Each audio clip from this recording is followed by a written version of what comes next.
मुंबईतील शिवाजीनगर येथे एक थरारक घटना घडली आहे, जी पाहून तुमच्या देखील अंगावर काटा येईल।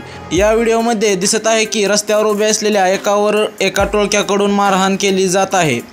चला तर पाहूया नक्की काय घडलंय ते पाहण्या अगोदर चॅनलवरती नवीन असाल तर चॅनलला जरूर सबस्क्राइब करा। मिळालेल्या माहितीनुसार अहमद पठाण हा 8 ऑगस्ट रोजी मुंबईतील शिवाजीनगर परिसरात रस्त्यावर उभा होता। दरम्यान हातात तलवार असलेल्या एका मुलासह 3 ते 4 जण अहमद जवळ आले। त्यातील एकाने अचानक त्याच्यावर तलवारीने हल्ला केला। दरम्यान यावेळी रस्त्यावर असलेल्या काही नागरिकांनी आरोपीस रोखण्याचा प्रयत्न केला, मात्र त्यांना तलवारीचा धाक दावत सर्वांना घाबरवले। त्यामुळे नागरिक घाबरून मागे हटले। त्यानंतर आरोपीने अहमद याच्या मानेवर तलवारीने अनेक वार केले। यामध्ये त्याचा जागीच मृत्यू झाला। पोलिसांनी दिलेल्या माहितीनुसार मयत अहमद व आरोपी यांची जुनी ओळख होती। यांच्यामध्ये 15 दिवसांपूर्वी भांडण देखील झाले होते। त्यातूनच हा प्रकार घडला असल्याचा अंदाज पोलिसांनी व्यक्त केला आहे।